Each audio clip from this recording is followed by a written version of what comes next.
Hello friends, welcome to pebbles. நம்ம இன்றைக்கி செய்ய போகிறது மெது போண்டா. இது வந்து ரொம்ப ஈஸியாக பண்ணலாம். இதுக்கு என்னென்னா வனஸ்பதி எடுத்துக்கலாம்.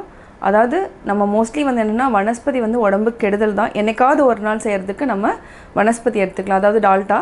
இது கூட வந்து நம்ம சோடா, உப்பு, சால்ட் இது ரெண்டையுமே வந்து நல்லா ஒரு 10 மினிட்ஸ் அளவுக்கு நம்ம பீட் பண்ணிக்கணும்.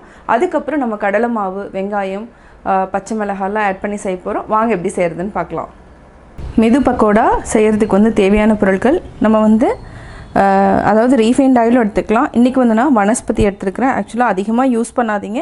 என்றைக்காவது ஒரு நாள் அப்படின்னா நம்ம வனஸ்பதி யூஸ் பண்ணிக்கலாம். அதாவது டால்டா இது வந்து ஒரு 50 கிராம்ஸ் எடுத்துருக்கிறேன்.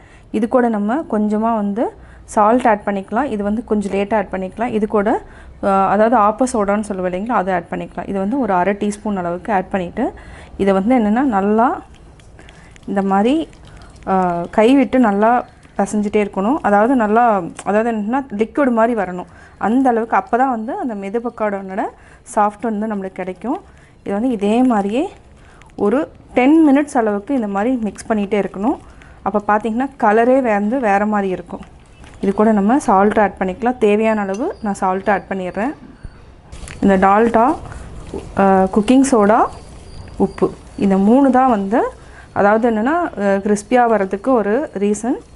இதை நல்லா இது மாதிரி ஒரு 10 மினிட்ஸ் வந்து இதே மாதிரியே நம்ம கையில் அடிச்சுட்டே இருக்கணும். இதுக்கு வந்து ஒரு அகலமான பாத்திரத்தை வச்சு இந்த மாதிரி பண்ணுங்கள். இது வந்து ஃப்ரெஷ் க்ரீம் மாதிரி வரும். இப்போ நம்ம ஒரு 7 மினிட்ஸ் கிட்ட நம்ம இதே மாதிரி கையில் அடித்து இப்போ பார்த்திங்கன்னா ஃப்ரெஷ் க்ரீம் மாதிரி ஆகிடுச்சு. இது கூட நம்ம கடலை மாவு கொட்டிக்கலாம். கடலை மாவு 150 கிராம்ஸ் அளவுக்கு நான் எடுத்துருக்கிறேன். வெங்காயம், இஞ்சி, பச்சை மிளகாய் இது 3மே வந்து நான் வந்து பொடி பொடியாக கட் பண்ணியிருக்கிறேன். இன்னுமே இஞ்சியும் பச்சை மிளகாய் ஆட் பண்ணிக்கலாம். இஞ்சி வந்து நான் ஒரு துண்டு அளவுக்கு எடுத்துருக்கிறேன். இது கூட நம்ம முந்திரி ஆட் பண்ணிக்கலாம். முந்திரி வந்து ஒரு 30 கிராம்ஸ் அளவுக்கு ஆட் பண்ணியிருக்கேன். இது வந்து ஆப்ஷனல் தான், உங்களுக்கு பிடிச்சதுன்னா ஆட் பண்ணிக்கோங்க, இல்லைன்னா தேவையில்லை. இஞ்சி ஒரு துண்டு பொடியாக கட் பண்ணியிருக்கிறேன். 3 பச்சை மிளகாய், கொஞ்சமாக பொடியாக நறுக்கி வச்சுருக்கிற கருவேப்பிலை இது எல்லாத்தையுமே ஆட் பண்ணிக்கலாம். இதுக்கு வந்து தண்ணி வந்து நம்ம கொஞ்சமாக விட்டாலே போதும். பெருங்காயம் கொஞ்சம் ஆட் பண்ணிக்கலாம். பார்த்திங்கன்னா இந்த வனஸ்பதி கூட மிக்ஸ் ஆகிறப்ப இதுவே வந்து அதாவது வெங்காயத்தினோட தண்ணி நிறையா வரும். அதனால ஜாஸ்தி வந்து தண்ணி ஊற்ற வேண்டியதில்லை. செக் பண்ணிவிட்டு ஒரு அதாவது என்ன 4 டேபிள் ஸ்பூன் 5 டேபிள் ஸ்பூன் இருந்தாலே போதும். இது வந்து கடையில் வந்து இருக்கிற மெது பக்கோடா மாதிரியே இருக்கும். கோபி சுதா சேனலை சப்ஸ்கிரைப் பண்ணாதவங்க சப்ஸ்கிரைப் பண்ணுங்கள். மறக்காமல் பெல் ஐக்கானையும் கிளிக் பண்ணிக்கோங்க. நம்ம இந்த மாதிரி ஸ்நாக்ஸ் ரெசிபி வந்து நிறையா நான் செஞ்சுருக்கிறேன். அதாவது ஜவ்வரிசி தயிர் பக்கோடா, வெங்காய பக்கோடா, ராகி பக்கோடா இந்த மாதிரி நிறையா ரெசிபிஸ் இருக்குது. ப்ளேலிஸ்ட்டில் போய்ட்டு நீங்கள் செக் பண்ணி பாருங்கள். இப்போ நம்ம கொஞ்சமாக தண்ணி விட்டுக்கலாம். நிறையா விட வேண்டாம், கொஞ்சமாக விட்டுக்கலாம். இங்கே வனஸ்பதி வந்து அதாவது டால்டா வந்து யூஸ் பண்ணலன்னா நம்ம ஆயில் விட்டுட்டு ஆயில், குக்கிங் சோடா, அதுக்கப்புறம் உப்பு இந்த 3ஐயும் நல்லா பீட் பண்ணணும். அதை வந்து நெய் மாதிரி வரும். அதுக்கப்புறம் நம்ம அதாவது கடலை மாவு, வெங்காயம் எல்லாம் ஆட் பண்ணணும். டால்டா வந்து என்னென்னா ரீஃபைண்ட் ஆயில் யூஸ் பண்ணுறத விட டேஸ்ட் வந்து நல்லாயிருக்கும். பட் ஹெல்த் வைஸ் பார்த்திங்கன்னா நல்லது கிடையாது. இது என்றைக்காவது ஒரு நாள் சாப்பிட்றதுனால நான் செய்கிறேன் இன்றைக்கி. இன்னும் கொஞ்சமாக ஊற்றிக்கலாம் தண்ணி. அதாவது ரொம்ப கெட்டியாக இருக்கக்கூடாது, ரொம்பவும் லூஸாகவும் இருக்கக்கூடாது. உப்பு இது செக் பண்ணிக்கலாம். உப்பு இன்னும் கொஞ்சமாக பத்தலை, உப்பு போட்டுக்கலாம். இந்தளவுக்கு இருந்தால் போதும். இது கூட நம்ம பெருங்காயம் ஆட் பண்ணிக்கலாம். எப்போவுமே கடலை மாவு வந்து எடுக்கிறப்போ நம்ம கொஞ்சம் பெருங்காயம் வந்து ஆட் பண்ணிட்டா நல்லது. இந்த கையில் இருக்கிற அளவுக்கு போதும். 1 டேபிள் ஸ்பூன் அளவுக்கு தண்ணி விட்டுக்கலாம். இது ஒரு 10 மினிட்ஸ் வந்து நல்லா ஊறட்டும். அதுக்கப்புறம் நம்ம டீப் ஃப்ரை பண்ணிக்கலாம். மெயினாக வந்து என்னென்னா கடலை மாவு, வனஸ்பதி இது எல்லாமே நம்ம இந்த மாதிரி பிசைஞ்சு வைக்கிறதுனால தான் அதாவது சாஃப்டாக இருக்கும். இது வந்து நம்ம கரெக்டாக பண்ணிட்டோன்னா மெது பக்கோடா வந்து நல்லா வரும். இந்த மாதிரி சின்ன சின்ன உருண்டைகளாக போட்டு வச்சுக்கலாம். ரொம்ப பெருசு போட்டிங்கன்னா வேகாது, உள்ள மாவு பச்சையாக இருக்கும். அதனால் நம்ம சின்ன உருண்டைகளாக போட்டாவே இது கொஞ்சம் பெருசாக வரும். இப்போ பார்த்துட்டு இருக்கிறது வந்து மெது பக்கோடா. இது இல்லாமல் வெங்காய பக்கோடா, கடலை மாவு போண்டா நிறையா வந்து அதாவது ஸ்வீட் அண்ட் ஸ்நாக்ஸ் ரெசிபிஸ் வந்து நிறையா பண்ணியிருக்கிறேன். கோபி சுதா சேனலை நீங்கள் கிளிக் பண்ணிங்கன்னா நிறையா ரெசிபிஸும் பார்க்கலாம்.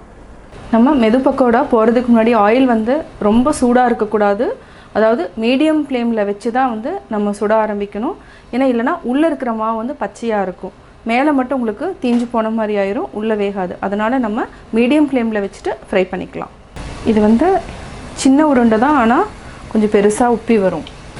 ஃபஸ்ட்டு போட்டுட்டு அதுக்கப்புறம் சம்டைம்ஸ் என்ன ஆகும்னா அப்படியே வந்து பிரிஞ்சு வந்துடும். உங்களுக்கு ரொம்ப சூடாக இருக்குதுன்னு ஃபீல் பண்ணிங்கன்னா கேஸை நம்ம ஆஃப் பண்ணிவிட்டு அதுக்கப்புறம் மீடியம் ஃப்ளேமில் வச்சுக்கலாம். கொஞ்சம் நல்லா வெந்ததுக்கப்புறம் கூட இன்னுமே லைட்டாக ஃப்ரை ஆகணும். அதாவது நம்ம லோ ஃப்ளேமில் வச்சு தான் ஃப்ரை பண்ணுறோம். இன்னும் ஒரு நிமிஷம் ஒரு நிமிஷம் இல்லை 30 செகண்ட்ஸ் வரைக்கும் விடலாம். 1 2 3 4 5 6 7 8 9 10 11 12 13 14 15 16 17 18 19 20 21 22 23 24 25 இப்போ நம்ம எடுத்துடலாம். 30 செகண்ட்ஸ் ஆயிடுச்சு. இது வந்து என்னென்னா இதை சாப்பிட்டு பார்த்திங்கன்னா கடையில் எப்படி இருக்குமோ அதே டேஸ்ட்டு தான் இருக்கும். அவங்க வந்து என்னென்னா பெருசாக போடுவாங்க. அதாவது இரும்பு கடாயில் வந்து நிறைய எண்ணெய் ஊற்றி லோ ஃப்ளேமில் வச்சு சுடுவாங்க. நம்ம வந்து என்னென்னா வீட்டில் நம்ம கொஞ்சமாக அளவாக செய்கிறதுனால நம்ம சின்ன சைஸு. அதே மாதிரி இதுவே பார்த்திங்கன்னா சின்னதாக தான் போட்டிருந்தோம். பட் கொஞ்சமாக உப்பி மேலே வந்திருக்கு.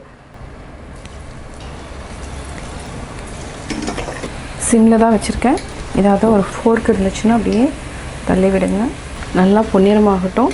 இது வந்து ஃப்ரை பண்ணுற டைம் மட்டும் கொஞ்சம் ஜாஸ்தி எடுக்கும். நல்லா திருப்பி போட்டுகிட்டே இருக்கணும். இப்போ நம்ம எடுத்துக்கலாம். இந்த மெது பக்கோடா வந்து வீட்டில் யாராவது கெஸ்ட்டு வந்துட்டாங்கன்னா ரொம்ப ஈஸியாக பண்ணலாம். மெத்தடு ரொம்ப ஈஸியாகவும் இருக்கும். அதாவது மெயினாக வந்து என்னென்னா சோடா உப்பு, அதாவது குக்கிங் சோடா, உப்பு, வனஸ்பதி இல்லைனா நம்ம ரீஃபைண்ட் ஆயில் எந்த எண்ணெய் யூஸ் பண்ணுறோமோ அதே எண்ணெய் கூட யூஸ் பண்ணிக்கலாம். இதை மூணையும் நல்லா பீட் பண்ணிவிட்டு அதுக்கப்புறம் நம்ம கடலை மாவு எல்லாத்தையுமே ஆட் பண்ணனா இந்த மாதிரி வரும். அதாவது டேஸ்ட் வந்து சூப்பராக இருக்கும். சுவையான மெது பக்கோடா ரெடி. மெது பக்கோடா எப்படி செஞ்சேங்கிறது பார்த்தீங்க. கட்டாயம் உங்களுக்கு இந்த வீடியோ பிடிச்சிருக்கும். இந்த வீடியோ பிடிச்சதுன்னா லைக் பண்ணுங்கள், ஷேர் பண்ணுங்கள், கமெண்ட் பண்ணுங்கள். மறக்காமல் பெபிள்ஸ் தமிழ் சேனலை சப்ஸ்கிரைப் பண்ணுங்கள்.